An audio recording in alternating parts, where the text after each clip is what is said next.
Olá pessoal, estamos iniciando o programa Alegria de Viver, sejam bem-vindos. Nos reunindo mais uma vez para o aprendizado de obras belas, instrutivas, e você que nos acompanha sabe que estamos falando a respeito da obra que se chama O Espírito de Verdade. Essa que você vê agora, esse livro bonito, e a psicografia é de Valdo Vieira e Francisco Cândido Xavier. Os autores espirituais são diversos, nós temos mensagens de Emmanuel, de André Luiz, de Militão Pacheco, de tantos outros espíritos amigos que trazem um entendimento acerca do Evangelho segundo o Espiritismo. Porque cada passagem desta obra, ela está relacionada ao Evangelho segundo o Espiritismo, a um trecho do Evangelho. E hoje estaremos dando continuidade. Se você não conhece, é a primeira vez que está acessando o nosso programa, busque os programas anteriores, tem muito assunto bacana para você conhecer. Adquira o seu livro e vamos em frente, porque nós estaremos ainda fazendo comentários acerca de diversos capítulos. Vamos lembrar que nós não estamos seguindo o livro passo a passo, fazendo todos os capítulos. Estamos pensando os capítulos que achamos mais interessantes, capítulos que trazem, não é sempre um cunho mais educativo, trazemos isso a vocês. Mas o livro todo é muito interessante e bonito, então vale a pena você conhecer também. Bom, para quem não me conhece, eu sou Solange Godoy, junto com André Luiz Ruiz. Como vai, André?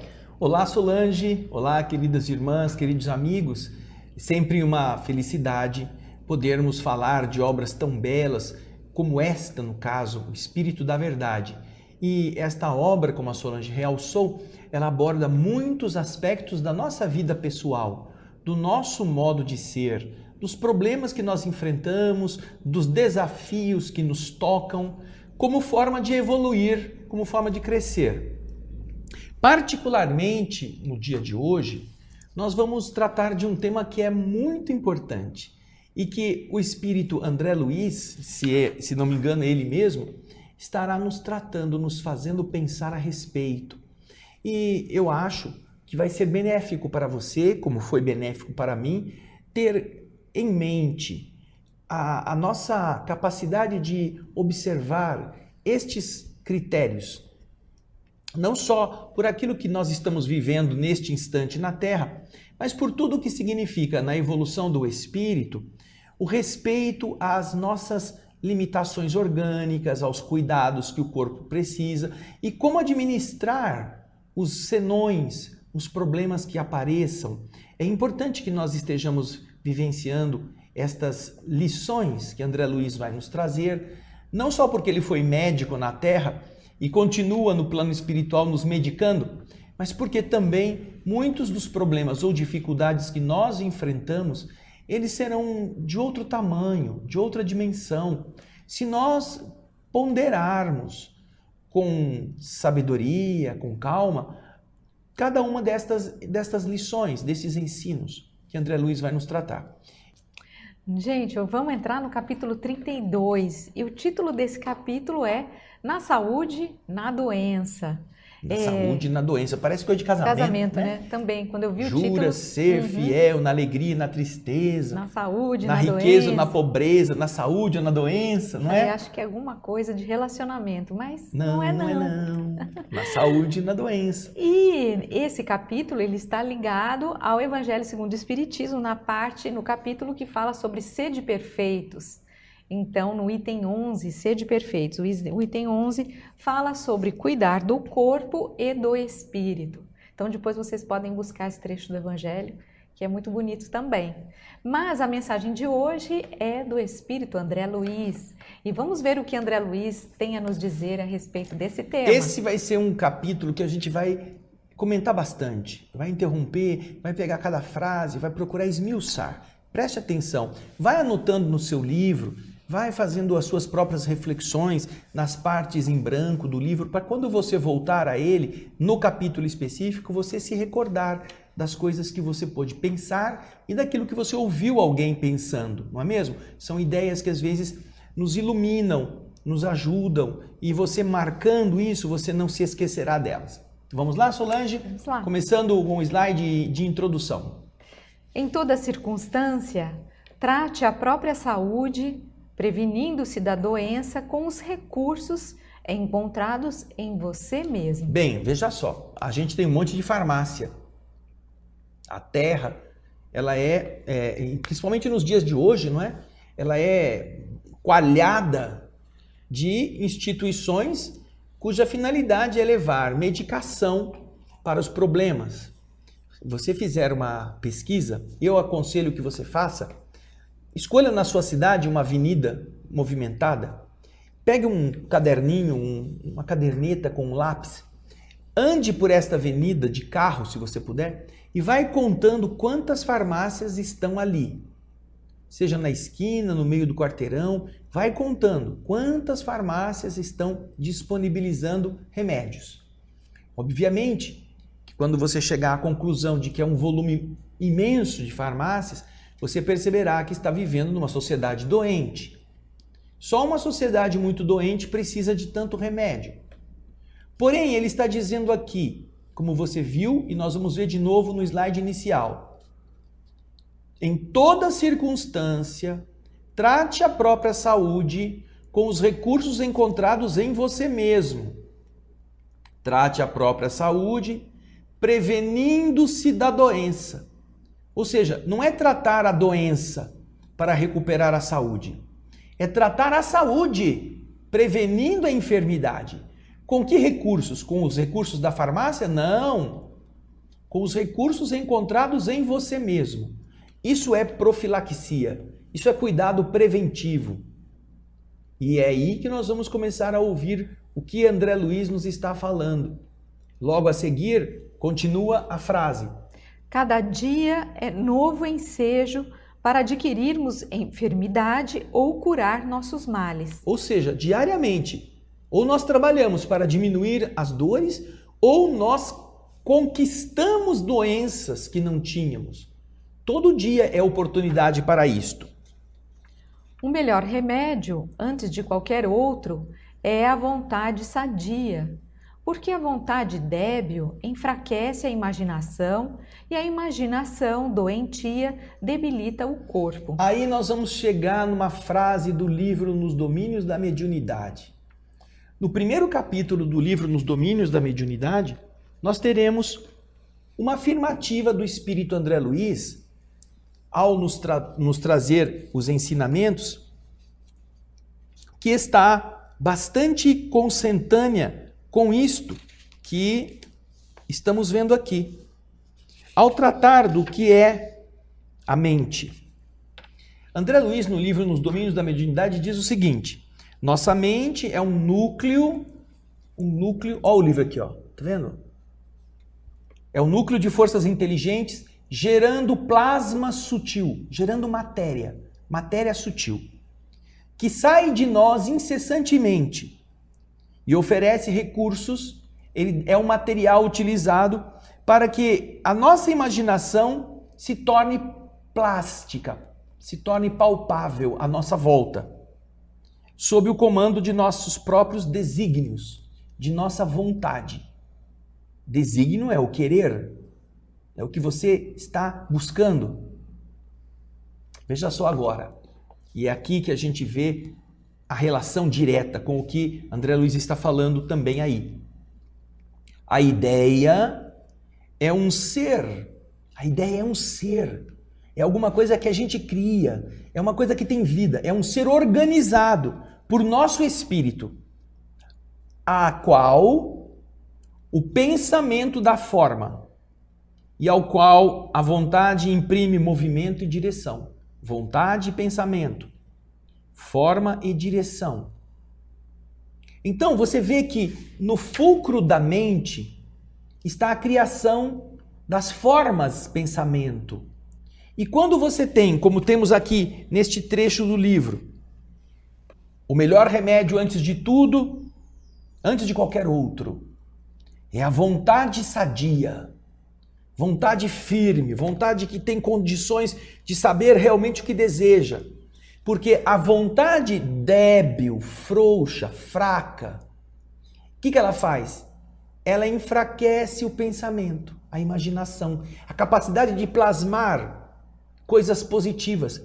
E a imaginação doente faz o quê? Cria imagens doentias, deletérias, e isso atua sobre o corpo, fazendo com que o corpo fique debilitado.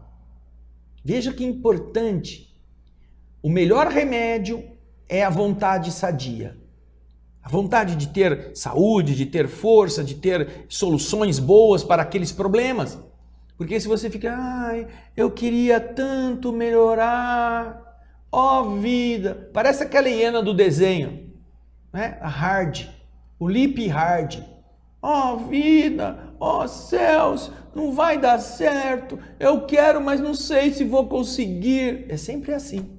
Essa vontade debilita a imaginação débil enfraquece o corpo e o corpo fraco fica doente. Tudo ligado à mente. Como o livro Nos Domínios da Mediunidade nos está ensinando com tanta precisão. A gente vê até que é uma via de mão dupla, né? A imaginação, ou melhor, a vontade fraca, ela vai debilitar a imaginação. E a imaginação, que também, se ela é fraca, doentia, ela acaba debilitando o corpo. E é o que vai dizer na próxima frase, porque doença do corpo pode criar doença da alma. E a doença da alma pode acarretar doença do corpo. Tal é a ligação entre equilíbrio de um e equilíbrio de outro, ou vice-versa. Desequilíbrio de um, desequilíbrio de outro. Então, uma coisa que está organizada harmonicamente, se uma das partes se desagrega, se desajusta, a outra entra em colapso. Veja só como essa interdependência, e isso está enraizado não na farmácia, não no remédio químico, que obviamente são muito positivos, ninguém está contra a medicação, mas está enraizado no ânimos de cada um, na tonicidade com que ele quer passar pela situação difícil, com que ele quer enfrentar os obstáculos, com que ele tem... Vou dar um exemplo aqui. Você trabalha numa empresa e seu chefe é muito rigoroso, é muito chato. Aí, sexta-feira é o dia da sua felicidade, né? Ai, graças a Deus. Vou para casa, ficar 2 dias em casa sem aquele chato no meu pé. Aí o que acontece? Chega domingo. Domingo, você já começa, amanhã é segunda-feira, começa o meu martírio. Ou seja, você já começa a se debilitar, já começa a ficar com desânimo na véspera daquilo que você ainda nem passou por aquilo. Mas na véspera você já fica meio troncho, meio assim, ai, que ruim que é segunda-feira. Não, é um dia normal como qualquer outro. É ruim por quê? Porque você está enfrentando isto com a imagem de que você vai passar pela fiscalização rigorosa de um chefe exigente. Se você for um bom funcionário, se você for uma pessoa que cumpre seus deveres, você não precisava temer. Mas às vezes você acha que a pessoa é implicante e você não está disposto a ter paciência com ela. Você conhece os seus limites, você sabe que você também não gosta de engolir sapo. Então isso vai fazendo com que você já fique nervoso. Aí o nervoso dá o quê? Dá gastrite, dá diarreia, dá taquicardia, a pressão sobe, suadouro, a pessoa fica suando na mão, suando debaixo do braço. E você vê que são reações físicas, de coisas que não aconteceram ainda, estão acontecendo dentro da sua mente. Veja só como a mente pode enfermar o corpo. E, eventualmente, um corpo que passa por alguma situação pode enfermar a mente. Existem pessoas, Solange, que são muito encanadas. Encanadas que a gente costuma dizer, né? São pessoas que se preocupam muito com coisinhas mínimas. Nós temos um amigo muito querido, que outro dia nós estávamos falando sobre trombos, os trombos que estão surgindo nas pessoas, no sangue, produzindo AVCs, etc. Aí ele falou assim, olha, eu tenho um machucado na perna, será que se dá uma olhada, ver se é trombose? Ele tinha raspado a parte da canela num móvel, tinha arrancado a pele e estava com um coágulo em cima, porque sangrou um pouquinho e houve a coagulação do sangue para formar aquela casquinha. Ele já estava preocupado que aquilo podia ser trombose, que ele podia estar sendo assim, será que isso está acontecendo comigo? Então você vê que algumas pessoas às vezes têm nada para se preocupar, mas transformam aquele nada em uma coisa muito grande, que se esta pessoa não encontrar uma explicação que a convença, ela começa a achar que ela está doente, ela entra em uma atitude de negativismo, de medo, de pessimismo, e isso vai tornar o corpo mais vulnerável. E ele não tinha nada. Era uma raspada na canela que tinha gerado um sangramento superficial e, obviamente, havia ali um trombo, mas era um trombo externo, não era um trombo dentro da veia. Era um trombo para cobrir a superfície da pele, proteger e criar uma nova pele, que é a nossa estrutura natural de defesa. Você vê como essas duas coisas funcionam. O espírito em desequilíbrio pode enfermar a matéria. E a matéria com algum problema pode fazer o espírito ficar desarvorado, desesperado, assim aflito em relação ao que possa estar acontecendo. Pode desequilibrar o espírito, né? Exatamente. Vamos seguir. Vida atribulada nem sempre significa vida bem vivida. Explica isso, Solange. Todos nós, muitos de nós inclusive, temos uma vida atribulada, muitas atividades, muitas coisas para fazer. E o que o texto está dizendo é que nem sempre essa vida, que é cheia de coisas para fazer, de atividades, nem sempre essa vida atribulada significa uma vida bem vivida. E o texto vai continuar, porque a gente vai entender melhor o que ele quer dizer. Conquanto a existência em torno possa mostrar-se febricitante e turbilionária, resguarde-se contra as intempéries emocionais no clima íntimo do próprio ser, ajudando e servindo com alegria aos menos felizes, na certeza de que um enfermeiro diligente conserva a integridade mental, muito embora convivendo dia a dia com dezenas de enfermos em grandes desequilíbrios. Então, aqui a gente já vê, né? Não é a vida agitada que vai dar saúde, que vai dar equilíbrio. A vida agitada muitas vezes produz ansiedades, às vezes ela é fruto dessa ansiedade. A pessoa quer ter isso, quer ter aquilo, então ela se atira a uma vida para conseguir mais coisas, para viver intensamente. Mas viver intensamente não significa isto. Você pode estar consumindo coisas nobres para trocá-la por coisas pouco nobres, que não vão te dar aquilo que você está perdendo. Vão apenas te recompensar materialmente. E isto é alguma coisa que é nociva. E dentro desse mesmo clima, ele pede que nós tenhamos cautela, resguardemo-nos.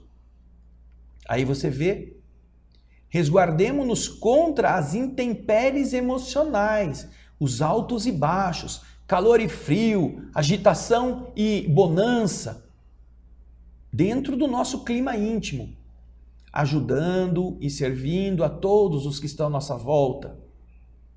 Como um enfermeiro que mantém-se em equilíbrio, apesar de todos os dias estar tratando com dezenas de enfermos em grandes problemas mentais ou emocionais. Não é porque você assistiu na televisão uma notícia que você precisa acumular aquilo e viver naquele clima. Não é porque você tem uma conversa com uma pessoa que vai te falar sobre temas que você agora ficou sabendo, então você se indigna, que a sua indignação vai corresponder a alguma solução para aquele problema. Não. Como o enfermeiro que tem que cuidar de um monte de doentes, às vezes deprimidos, às vezes revoltados, às vezes abatidos, às vezes com medo, mas ele se mantém numa postura de positividade, de otimismo para todos, para ele transferir isto para os outros, você também não deve capturar do seu dia a dia, seja das pessoas, seja das situações, seja das notícias, esse estado de desagregação e assimilar como se fosse seu. Essa vida maluca não pode fazer você se tornar um doido. Deixe que a vida maluca fique lá fora de você. Quando muito, tome conhecimento sem tomar partido, sem assimilar para você aquilo e, com isto, tomar uma atitude que seja de denegrir ou de se indignar e acabar com o seu equilíbrio. Porque tem gente que, com uma notícia, se desequilibra. com um desses WhatsApp da vida que ela receba, já fica, já sobe pelas paredes, já pega fogo. E às vezes vai ver, nem é aquilo que ela estava pensando.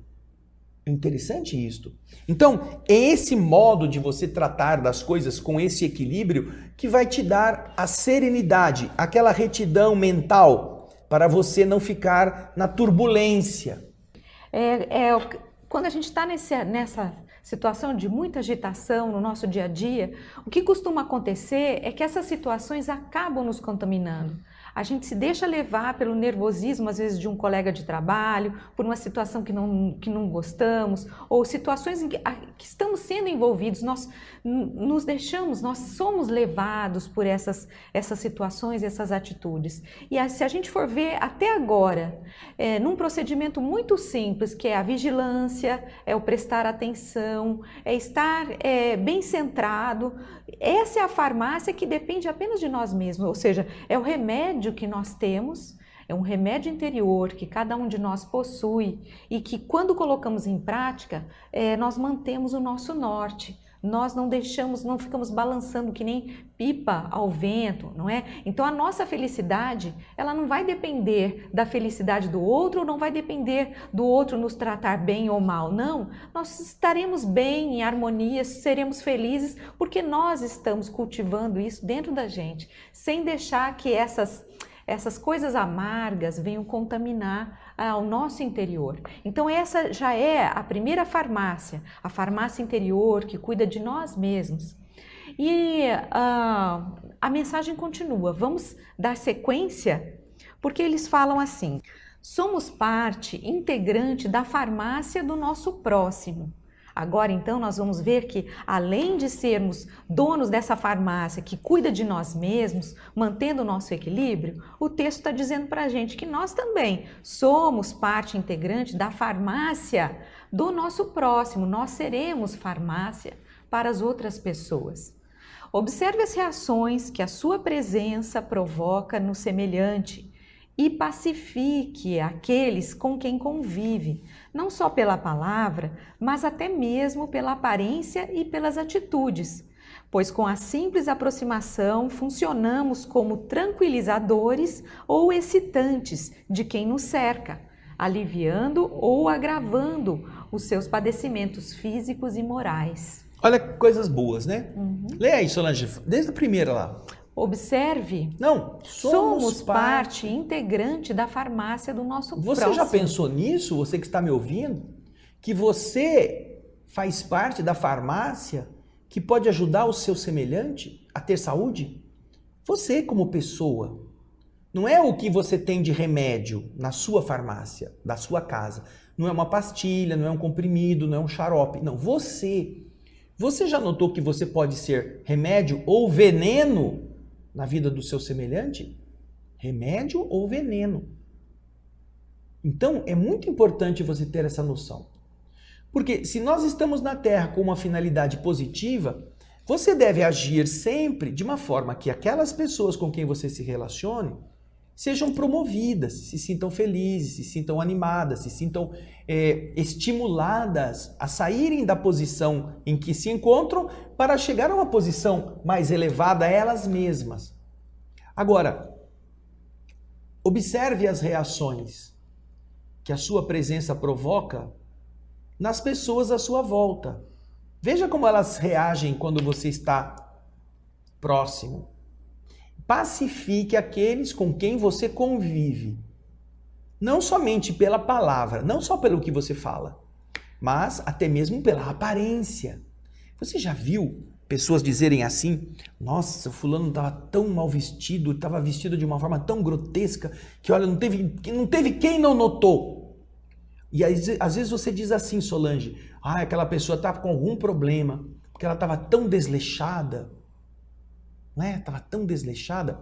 Olha, outro dia eu conheço uma pessoa muito amiga que quando chegou no dia de ter aula, ela chegou até a professora que estava para dar aula para ela e falou assim: Nossa, professora, onde é que a senhora estava? Por favor, eu não quero a senhora desse jeito, não. Eu vou sair, quando eu voltar, eu quero a senhora vestida como minha professora. Porque ela encontrou a professora vestida assim, não para dar aula, não para ensinar, para passar conhecimento. A professora ainda estava se preparando, não tinha se vestido para dar aula. Estava com uma roupa de trabalho de casa, uma roupa de trabalho comum. Portanto, quando a aluna chegou, ela mesma falou assim, pelo amor de Deus, professora, eu vim ter aula, eu quero ver a minha professora. Falou brincando, mas ela falou, ou seja, para ela, aquela posição exigiria que a professora estivesse com aquilo que ela acha que a professora deve apresentar-se. Não que ela estivesse mal vestida, não que ela estivesse vestida erradamente, mas ela estava informal, assim, relaxada. Ainda não tinha começado a aula, faltava muito tempo ainda para começar a aula. Ela não estava preocupada com a maneira que ela ia se apresentar. Porém, André Luiz está dizendo que a nossa aparência é remédio para os outros. Que quando você encontra um homem, que você tinha contato com ele antes, e agora você encontra ele tá com aquela barba sem fazer, sabe? Aquela barbona, aquela coisa assim, você fala, nossa, tá acontecendo alguma coisa. Puxa vida, ele tá passando por algum problema, ou sofreu algum tipo de baque emocional, ou perdeu alguém que ele ama muito porque ele se entregou. Olha só, a aparência da pessoa comunica a quem está vendo um estado de ânimo. Aí você encontra aquela pessoa com aquela cara assim. Ou você fala com a pessoa, tudo bem com você? Ah, tudo bem. Tudo bem desse jeito? Não tá tudo bem. Então, isso é veneno ou é remédio para quem você está se relacionando. E é o que ele está dizendo aqui. Volta no nosso slide. Não só pela palavra. A sua presença provoca no semelhante algo que não é só a palavra que gera, mas também a aparência, também as atitudes. Pois com a simples aproximação, funcionamos como tranquilizadores ou excitantes de quem nos cerca, aliviando ou agravando seus padecimentos físicos e morais. Olha só, talvez você nem saiba que está fazendo isso com a outra parte. Talvez você nem tenha a intenção de fazer isso com a outra parte. Porém, aquilo que o outro vê em você vai servir para ele ou de estímulo, ou de depressividade, ou de desânimo. É o mesmo que você chegar e dizer, nossa, você está muito acabado, hein? Nossa, que destruído que você está, que coisa horrível. Ai, vai fazer essa barba aí, tá com uma barba parecendo um bode velho. Quando você ainda fala isso de uma forma positiva para a pessoa se erguer, é algo positivo. Porém, muitas pessoas veem aquele indivíduo que está assim abatido, ela fala assim, nossa, credo, se ele está desse jeito, eu que tenho muito mais problema que ele, eu devo estar muito pior. Aí a pessoa, vai lá pro fundo. Não é mesmo? Em vez da pessoa encontrar... Você vê, né? O Chico Xavier. Vamos dar um exemplo de uma pessoa muito melhor do que todos nós, pelo menos do que eu em muitos aspectos. Quando ele já não podia mais andar, que ele já tinha idade suficiente para não precisar ir votar. Numa das eleições em que ele estava ainda encarnado, carregado por duas pessoas, ele saiu da casa dele de carro, desceu na zona eleitoral, carregado por pessoas que o amparavam e foi votar.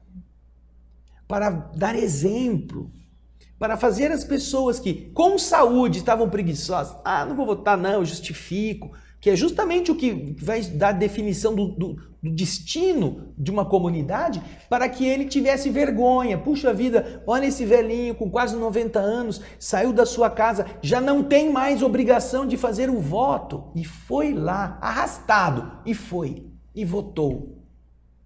Por quê? Porque ele está vivenciando exatamente isto. Ele está sendo um exemplo para os outros. E isso mexe com as pessoas. Mesmo que a gente não pense que vai mexer. Isso ajuda as pessoas ou atrapalha as pessoas.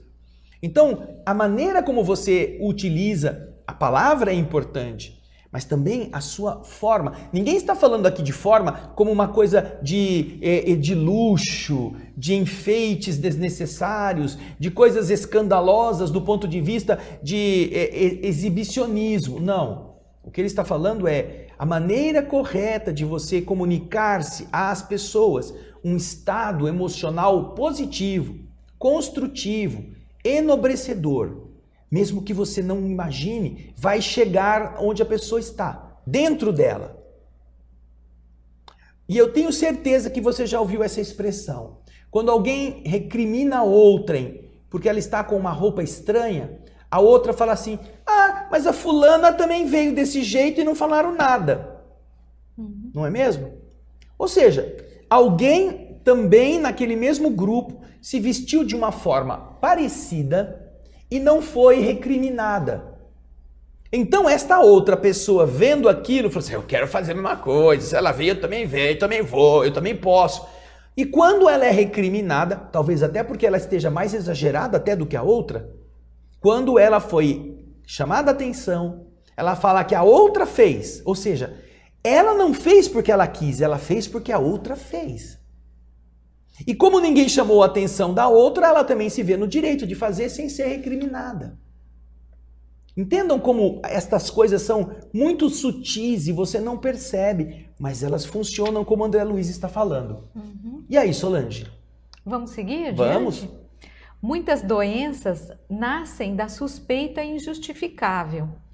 Seja sincero com você e com os outros na apreciação de sintomas que se reportem a desajustamentos orgânicos, tratando de assuntos dessa natureza sem alarde e sem exagero.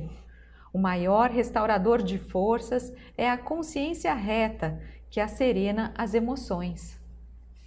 E aqui é mais um exemplo de quando nós temos esse abalo, você descobre que tem algum problema orgânico e de repente você se deixa levar por algo que pode ter N possibilidades, mas a gente às vezes se desajusta por uma coisa que não é tão grande assim. Então está dizendo para a gente lidar com esses desajustamentos orgânicos de uma forma tranquila, serena, sem alarde, sem aquela exaltação total. Lembrando aqui que o maior restaurador de forças, que é o que o texto está dizendo, é a consciência reta que acerena as emoções. Ou seja, você tem a sua consciência tranquila, você está equilibrado, você não fez nada para causar aquela situação. Então, tudo isso vai ajudar que você mantenha, não é, a sua emoção asserenada. Existem pessoas, Solange, que adoram aumentar os problemas com descrições e com relatos e com exageros. Existem pessoas que já resolveram o problema, mas gostam de contar o problema e dramatizar o problema e chorar por causa do problema e aquilo fica... Mas escuta, você já não resolveu? Já resolvi. Então por que você está desse jeito, criatura? Já resolveu o problema, para de querer ser vítima do problema se você já solucionou a questão. Quanto mais você se enterrar só na interpretação, é como um teatro, você interpreta e chora e sente dor e faz careta e geme, mas já não existe mais o problema. Então, o que ele está dizendo aqui é que esse equilíbrio, inclusive, para contar aquilo que você passou, é fundamental. Quando ele diz aqui, muitas doenças nascem da suspeita injustificável. Muitas doenças. A pessoa teve uma contração muscular. Aí ela começa, será que eu estou com alguma doença grave? Será que eu estou com algum problema? Por que eu tive aquilo? Por que aquela contração aconteceu? Será que eu estou com algum tumor que está contraindo o músculo? E aí ela vai. E daí ela começa a aumentar o problema. E aquilo que era apenas uma suspeita tola, imagina um caroço. Você descobre um caroço em você. E esse caroço está ali, é uma protuberância. Você não sabe por quê. E aí você começa, meu Deus, acho que eu vou ter que fazer quimioterapia. Será que eu vou ter que fazer uma raspagem? Será que eu vou ter que colher material para uma biópsia? E você não sabe que aquilo é um berne. Um bicho, uma mosca que picou você naquele buraco ali. Agora tem um bichinho que está comendo, está fazendo aquele calombo. Não tem nada de câncer, nada de dificuldade insanável, de doença incurável. É apenas um berne. Põe um toucinho ali na ponta, prende aquele toucinho com o esparadrapo. Você vai ver que o berne vai voltar no toucinho, ele sai sozinho. E você não fica mais com aquele negócio. Ou seja, a suspeita gera muitas doenças. Então, seja sincero com você e com os outros na apreciação de sintomas que se dirijam a indicar algum desajuste orgânico, tratando de assuntos dessa natureza sem alarde e sem exagero. A pessoa disse para você, olha, você está vendo essa pelota aqui? Ah, eu estou vendo sim. Você acha que pode ser um câncer? Imagina você fala assim, claro, meu amigo morreu disso. Daqui uma semana depois, você já estava aqui em cima, ele teve que cortar o braço, não teve jeito, morreu. Pronto. A pessoa já entra em parafuso. Agora, é claro, você não vai dizer que não é nada. Não, isso é ilusão de ótica, você que está vendo coisa. Não, sabe isso aqui? Pode ser um edema, pode ser alguma pancada que você não notou, pode ser alguma inflamação de algum gânglio. É normal isto. Vamos fazer um exame simples, mas você vai ver, é normal. A pessoa fica, ai, que bom, né? Então você acha que não é grave? Quantas pessoas procuraram você para ver a sua opinião sobre algum probleminha orgânico? E então, ao invés de você piorar o estado mental dessa pessoa, André Luiz está dizendo, trate isso de uma forma lúcida, pé no chão, tranquilidade, sem alarde, sem exagero. Não fique contando que você tem um amigo que passou por essa mesma situação e que ele teve que amputar a perna. Você não sabe se é a mesma. Não faça disso uma tragédia. Deixe que as pessoas encontrem em você um ponto de descanso. Não mentira, não de superficialidade, mas olha, eu vou, isso não é nada não, mas eu vou procurar, eu te ajudo, a gente vai atrás de uma explicação para isso. E é bom que tenha aparecido essa pelotinha, porque isso pode ser algo que se trate agora e ela desaparece. É isso que ele está falando. Não dê espaço a suspeitas infundadas crescerem na sua mente, porque a mente vai adoecer o corpo em outra área. E aí, Solange? E aí vem um outro parágrafo em que André Luiz traz a seguinte situação. Bom, mas suponhamos que você realmente esteja com uma doença grave, que isso realmente aconteça com você. Não é? Como proceder, né? De que maneira lidar com essa farmácia interior, já que essa doença nos está sendo imposta, eu tenho que passar por isso. Olha o que o André Luiz diz. Se o leito de dor é agasalho imposto ao seu corpo enfermo, lembre-se de que a meditação é o santuário invisível para o abrigo do espírito em dificuldade e que a prece refunde e sublima as energias da alma. Ninguém quer dizer que a sua dor é psicológica, não é? Seria uma agressão até ao bom senso imaginar que você está com uma dor que você sente e alguém fala, não, isso não é nada, isso é psicológico. Isso daí é você que está inventando da sua mente. Não, obviamente que não.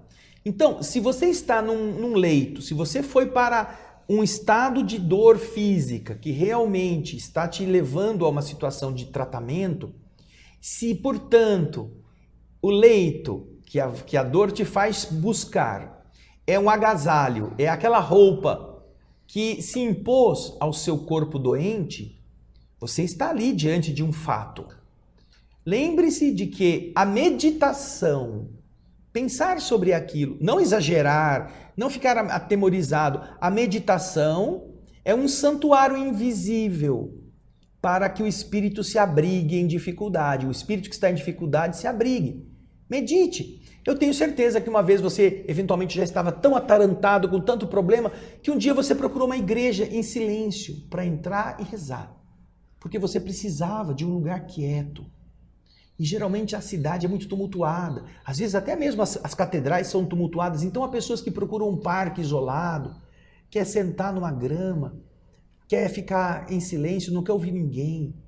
Então, meditar é um abrigo para o espírito enfermo, o espírito que está passando por essa provação. E a prece, a oração, ela faz o quê? Ela refunde e sublima suas energias. A oração liga-se liga o indivíduo ao Criador. E esta força, esta tomada que faz esta união, dá ao espírito a energia, a força, que às vezes as circunstâncias estão lhe tomando, pelo medo ou pela angústia, que são coisas naturais. E aqui ele vai terminar nessa frase, nesse parágrafo, Solange.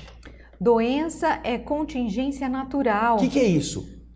Doença é natural acontecer. É um acontecimento que todos os corpos vão ter. Todos nós vamos ter que passar por uma situação assim. Inevitável às criaturas em processo de evolução. Por isso, esforce-se por abolir inquietações quanto a problemas de saúde física, atendendo ao equilíbrio orgânico e confiando na vontade superior. Você poderá evitar problemas que você não precisaria ter, buscando aquilo que é o equilíbrio orgânico, alimentação decente, fugir de hábitos nocivos, não se permitir vícios que venham a destruir o que está em harmonia, não guardar mágoa, rancor, pensamentos inferiores, não ficar assistindo filme de terror. Para que assistir filme de terror? Eu tenho pessoas que vão, eu preciso espairecer, fui no cinema, fui assistir um filme para me distrair. Que filme? O Massacre da Serra Elétrica. Você foi se distrair com o filme do Massacre da Serra Elétrica? Saiu sangue por todo lado, pulou cabeça, braço, nossa, que distração. Isso aí é um sadismo. Você vai chegar em casa e nem vai dormir direito. Que distração é esta? Você está se envenenando de lixo e quer ter saúde? Não faça isso. Modifique tudo isso, cuide da harmonia orgânica, como ele disse aqui, atendendo ao equilíbrio e evite as inquietações que podem prejudicar a saúde que você tem. Não invente doenças quando está tudo bem e evite problemas para que você não precise depois correr para a farmácia ou para o médico, confiando sempre na vontade superior do teu espírito e do espírito divino que quer te ver saudável. Não é? Não tem nada de casamento. Não é? É um casamento de você com o bom senso mesmo. De uma certa forma é você... Deixa eu pegar o título aqui, que eu tô aqui para trás no slide. Na saúde e na doença. Ou seja, seja na saúde ou na doença, a importância de nós mantermos o equilíbrio. Essa lição nos traz diversas situações. A primeira situação é que nós temos a farmácia dentro de nós mesmos. A segunda situação é que essa farmácia pode ser não apenas para nós, mas para ajudar as pessoas. Ou seja, essa farmácia você pode ser instrumento para que as outras pessoas possam se equilibrar, possam seguir um bom caminho, ao invés de afundá-las, ao invés de levá-las ao desespero. Então nós somos essa farmácia que pode curar e também pode levar doenças, não é?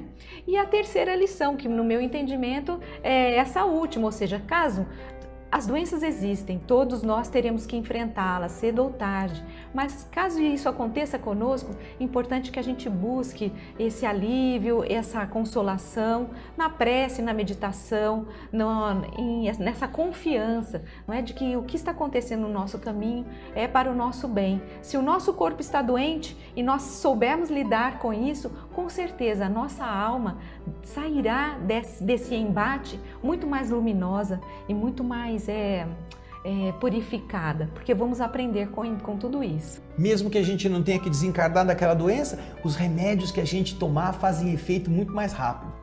A gente melhora até mesmo com a medicação química mais depressa do que quem está amedrontado, quem está abatido, quem está assim, agoniado, não é mesmo? Então, eu queria lembrar que essa mensagem é do espírito queridíssimo André Luiz.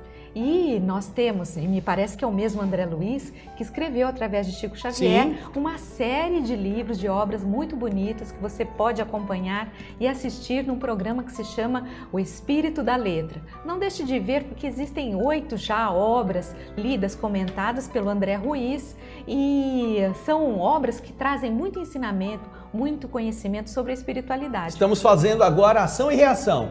youtube.com/o Espírito da Letra, tudo junto. Estão todos os livros lá, inclusive este último, Ação e Reação. Você assiste também aqui na TV Mundo Maior, Ação e Reação, um capítulo novo a cada semana. É isso aí, nós agradecemos. Nossa, chegou no fim. Agradecemos a participação de vocês. Nos vemos no próximo Alegria de Viver, isso aí, dando sequência a essas belas mensagens. Um abraço. Um grande abraço. Tchau.